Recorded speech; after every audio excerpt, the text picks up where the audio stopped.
I walked past the dessert station without looking back. The champagne tower, the custom cake with congratulations Emily and Jason in gold frosting, the flowers I'd spent $300 on, none of it mattered anymore. What mattered was the exit, and I was headed straight for it. Except I wasn't coming back. Let me back up. My name is Rachel. I'm 38, and I've spent the last 6 years being my younger sister's personal ATM. Not that I realized it at first. It started small, like these things always do. 100 here, 200 there. Just until payday, Rach. I promise. That was Emily's favorite phrase. Right behind, you're the best sister ever and I don't know what I'd do without you. I'm a marketing manager at a mid-sized tech company in Austin. I make decent money, not rich by any means, but comfortable. $65,000 a year, which sounds like a lot until you factor in rent, student loans, and apparently funding your sister's entire lifestyle. Emily's 35 and works part-time at a boutique. Her husband Jason, well, he's between opportunities, has been for the past 3 years. The first time she asked to borrow money was right after she got married. $500 for their honeymoon. We're just a little short, and you know how important this trip is. We'll pay you back next month, I swear. Next month came and went. When I brought it up, Emily got teary-eyed. Oh my God, Rach, I'm so sorry. Jason's car broke down and we had to get it fixed. I promise. As soon as we catch up. I should have seen the pattern. But she's my little sister. Growing up, I was the one who protected her from bullies, who helped her with homework, who taught her to drive. Our parents died in a car accident when I was 23 and she was 20. I became more than her sister that day. I became the only family she had left, and I felt responsible. So when she asked again 3 months later, I said yes. This time it was $800. The landlord's threatening eviction. Please, Rachel, we just need to get through this rough patch. I transferred the money that same day. I even added an extra $200, thinking they might need it for groceries or utilities. That was 4 years ago. Since then, there's been the emergency root canal that cost me $1,000. The one-time car payment, when Jason's unemployment ran out, $600. The absolutely final request to cover their portion of a friend's destination wedding because we already committed and can't back out now, $900. Every single time Emily promised to pay me back. Every single time, she didn't. But I kept telling myself stories. She's struggling, she's family, she needs me. What kind of sister would I be if I said no? The kind of sister who doesn't enable financial irresponsibility, apparently. But I didn't see it that way then. I saw a girl who'd lost her parents too young, trying to build a life with a man who couldn't seem to get his together, and I felt guilty every time I thought about saying no. Last Christmas, I bought them a nice coffee maker. $400 because Emily had mentioned wanting one so badly, but not being able to afford it. When I gave it to her, she barely looked at it before saying, "Oh, I was actually hoping for the espresso machine from Williams-Sonoma. You know, the Italian one? This one's nice too, I guess." Jason laughed. "Yeah, babe's got expensive taste. But hey, this one's probably easier to use, right?" I smiled and nodded, feeling something cold settle in my stomach. It wasn't gratitude I was seeing. It was expectation. Like I owed them this. Like my money was somehow their money. But I pushed it down, made excuses. She's stressed. She didn't mean it that way. I'm being too sensitive. Then came Valentine's Day. Emily called me crying. "Rachel, I need a huge favor." Huge. Jason wants to take me to this amazing restaurant, Uchi. You know the one? But we're completely broke right now and I can't disappoint him. Could you spot us? Just $300. We'll pay you back with his tax return, I promise. Emily, I said slowly, trying to find the right words. Maybe you guys could do something less expensive? There are plenty of nice restaurants that don't cost. You don't understand, she cut me off. Jason's been so depressed about not finding work. This would really cheer him up. Please, Rachel, when was the last time I asked you for anything? I wanted to laugh. Or cry. When was the last time? Last month, when she needed $200 for bills. The month before that, when she needed $400 for car repairs. I could recite the list from memory, complete with dollar amounts and broken promises, but I sent the money. because that's what I did. That's what I'd always done. The real wake-up call came 6 weeks ago. Emily and Jason got engaged. Well, more engaged. They'd been married for 4 years, but apparently Jason wanted to do it right with a proper proposal and engagement party. Emily called me breathless with excitement. He proposed, can you believe it? At the Greenbelt, right at sunset. It was perfect. And Rach, we're having an engagement party at Justine's Brasserie. 3 weeks from now. You'll come, right? Of course, I said. Congratulations, Em. I'm happy for you. There's one tiny thing, though. Her voice shifted. That particular tone I'd learned to recognize. The one that preceded a request for money.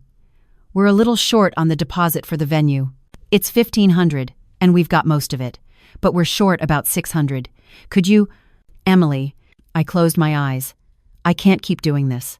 Silence. Then... Doing what? Lending you money that you never pay back. Oh my God, Rachel. Are you seriously going to be that person? On one of the happiest days of my life? You're going to make this about money? You're the one asking for money, I pointed out. Because I thought I could count on my sister. I thought family meant something to you. But I guess I was wrong. I guess everything has a price tag with you. It was masterful, really. The way she flipped it made me the villain in a story where I was literally being asked to fund her party.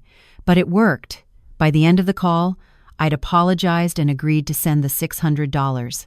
Because I felt guilty. Because she was right about one thing. She was my only family. But something had cracked. For the first time, I found myself adding up all the loans in my head. The total came to $8,300. Over 4 years, Emily and Jason had taken more than $8,000 from me. Money I could have saved, invested, used for my own life. And not once, not ever, had they paid back a single cent. I started noticing other things too. The way Emily would post on Instagram about shopping trips and brunch at expensive restaurants while claiming to be broke. The way Jason always seemed to have money for video games and craft beer but never for rent. The way they'd both show up at family gatherings with new clothes, new accessories, but cry poverty whenever anyone suggested they pay for anything. 3 days before the engagement party, Emily called again. This time she wasn't asking for money. She was asking for favors. Could I pick up the flowers? Could I pick up the cake? Could I handle the decorations? The answer to all of it should have been hire someone or do it yourself. But I said yes, because that's what I always did. I spent $200 on flowers because Emily wanted roses, another $150 on the custom cake from her favorite bakery, $50 on decorations, plus my time, an entire Saturday afternoon setting everything up at Justine's while Emily and Jason were at the spa getting ready. When I arrived at the venue that evening, Emily barely acknowledged me. She was too busy taking photos for Instagram, posing with her ring, accepting congratulations from friends. Jason was at the bar, holding court with his buddies, already several drinks in. I found a seat at a table near the back. Watched as people I didn't know ate food and drank champagne. Listened to toast after toast about how meant to be Emily and Jason were, how perfect they were together. No one mentioned that they were broke, that they couldn't pay their bills, that they just hit up Jason's sister for money the week before. I knew because Jason's sister Rebecca pulled me aside and asked if they'd asked me too. Constantly, I admitted. Rebecca shook her head. Same. I finally cut them off last month. Told Emily I couldn't help anymore. She hasn't spoken to me since. She didn't tell me that, I said slowly. Of course not. Then you might realize you're not the only ATM in the family. Rebecca squeezed my arm. You should stop too, Rachel. They're never going to change. Not until they have to. I nodded, but I didn't believe I actually would. Stopping meant confrontation. Stopping meant being the bad guy. Stopping meant risking the only family I had left. Then came dinner. The servers brought out course after course. Appetizers, salads, entrees, sides. Wine flowed. People laughed and ate and celebrated. I picked at my food, watching the bill climb higher and higher in my mind. Justine's wasn't cheap. This party had to be costing thousands. Halfway through the main course, Jason stood up, champagne glass in hand. I want to thank everyone for coming tonight. Emily and I are so grateful to celebrate with our favorite people. And special thanks to my amazing future wife for planning this incredible party. Emily beamed, soaking in the applause. No mention of who'd paid for the flowers, who'd spent her afternoon decorating, who'd shelled out $600 for the deposit. Then the speeches started. Emily's best friend talked about their friendship. Jason's brother made jokes about Jason finally settling down. Everyone laughed in the right places, applauded at the right moments. Then Emily stood up. I just want to say how lucky I am. Lucky to have found my soulmate, lucky to have such amazing friends, and lucky to have my sister Rachel here tonight. She looked at me, raised her glass. Rach, you've always been there for me. Always. I don't know what I'd do without you. People turned to look at me, smiled, raised their glasses. I forced a smile back, raised my water glass, felt something bitter and hard lodging in my throat, because I knew exactly what she'd do without me. She'd find someone else to use. After dinner came dessert, then coffee, then more champagne. The party stretched on, people getting progressively drunker and louder. I kept checking my watch, wondering when I could politely leave. Around 10:30, the servers started clearing tables. I saw one of them approach Emily with a leather folder. The bill. Emily's face went through a remarkable transformation. Surprise, confusion, then something that looked almost like panic. She said something to the server, who nodded and stepped away. Emily scanned the room, her eyes locked on mine. She started walking toward me, Jason trailing behind her. Rachel! Hey!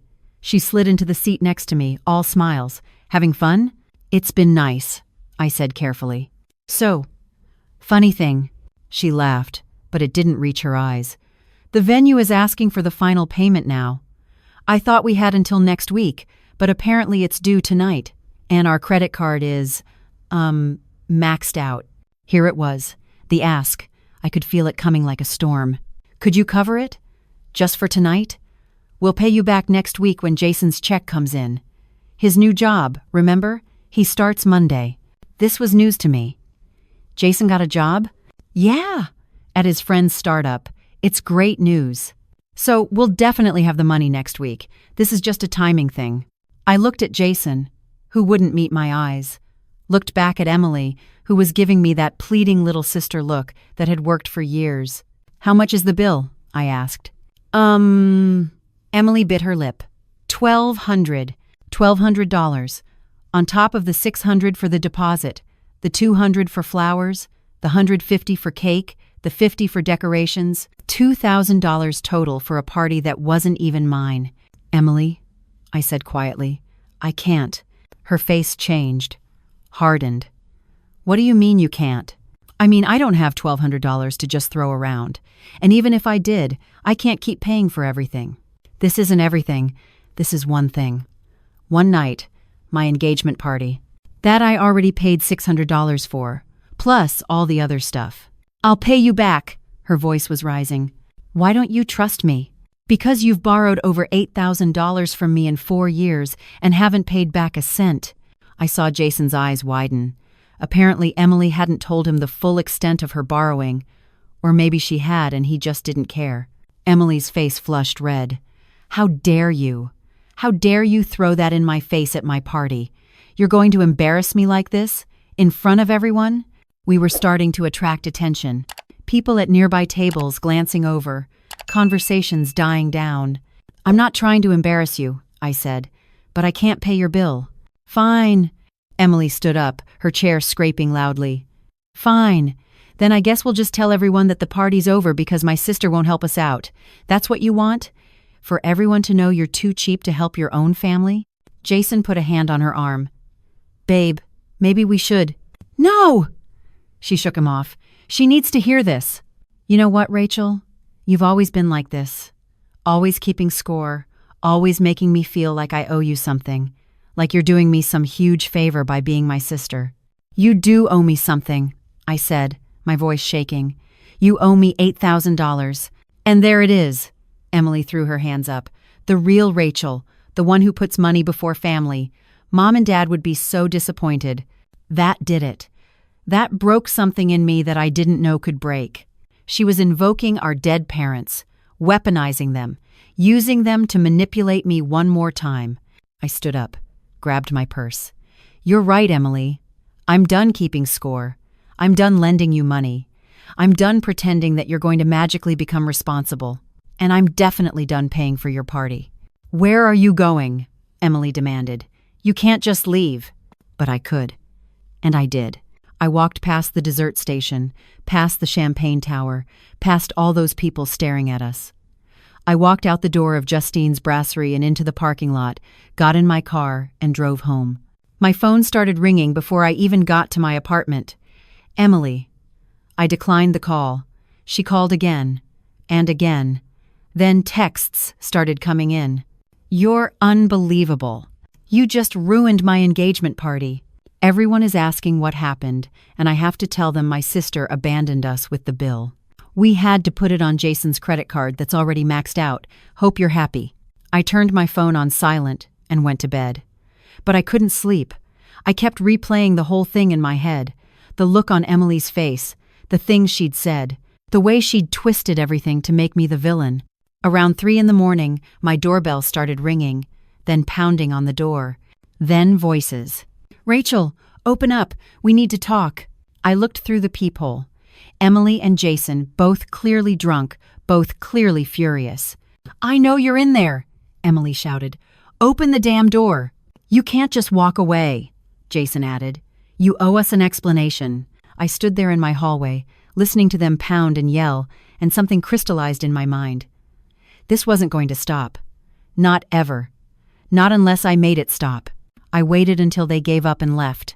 Then I made a decision.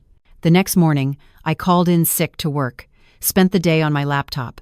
By evening, I'd done 3 things. First, I'd compiled every Venmo, Zelle, and bank transfer I'd made to Emily over the past 4 years. Downloaded statements, screenshots, everything. $8,300, documented and dated. Second, I drafted an email to Emily and Jason. In it, I laid out every loan, every promise to pay back, every broken commitment. I didn't ask for the money back. I knew I'd never see it, but I wanted them to see it in writing, to understand what they'd done. I ended with a simple statement. I will no longer be lending money to anyone. This arrangement is over. I wish you both well. Third, I looked up apartments in Portland. I'd always wanted to live in the Pacific Northwest. My company had an office there. A transfer would be easy. I sent the email. Then I started packing. Emily called immediately. I didn't answer. She left a voicemail. Rachel, what the hell is this email? You're being so dramatic. If you're that upset about the party, fine, I'm sorry. But this whole compiling evidence thing is crazy. We're family. Since when do we keep receipts? Since you took $8,000 from me, I thought. But I didn't call back. Jason sent a text. Look, maybe we did borrow more than we realized. We'll start paying you back. $50 a month. How's that? $50 a month. At that rate, it would take 13 years to pay me back. And I knew they'd stop after the first payment anyway. I didn't respond. My boss approved my transfer within a week. By the end of the month, I was gone. New city, new apartment, new start. I blocked Emily and Jason on everything. Social media, phone, email, clean break. For the first few weeks, I felt guilty. Questioned myself. Wondered if I'd overreacted. If I'd thrown away my only family over money. But then I thought about that voicemail. Since when do we keep receipts? Since you made me into your personal bank, Emily. Since you turned our relationship into a transaction. I found out later, through a mutual friend, that Emily told everyone I'd had a breakdown and moved away without explanation, that she was worried about me and didn't know what happened. No mention of the engagement party. No mention of the money. Just poor Emily, abandoned by her unstable sister. But here's the thing. I don't care. I'm 38 years old, living in a city I love, with money in my savings account for the first time in years. I go to coffee shops and don't calculate whether I can afford it. I book trips without guilt. I say yes to things I want and no to things I don't. And I sleep well at night, because I finally understand something that took me too long to learn. Family isn't supposed to drain you. Love isn't supposed to cost everything. And the only person responsible for Emily's problems is Emily. I've built a new life here, made new friends, found a community, people who value me for who I am, not what I can give them. And every time I'm tempted to feel guilty, I remember that email from Jason, $50 a month. That's what 4 years of supporting them was worth. That's how little they valued what I'd given. So no, I don't regret leaving. I don't regret cutting them off. I regret not doing it sooner. Because every month I spent being their ATM was a month I wasn't investing in myself, in my own future, in my own peace. That's what I finally have now. Peace. And it turns out peace is priceless, worth more than $8,000, worth more than guilt, worth more than being the good sister to people who never valued me in the first place. I haven't spoken to Emily in 6 months. I don't know if I ever will. And I'm okay with that. Because sometimes the most loving thing you can do for someone is let them stand on their own 2 feet. Even if they stumble, even if they fall, they'll never learn to walk if someone's always catching them. And sometimes the most loving thing you can do for yourself is walk away.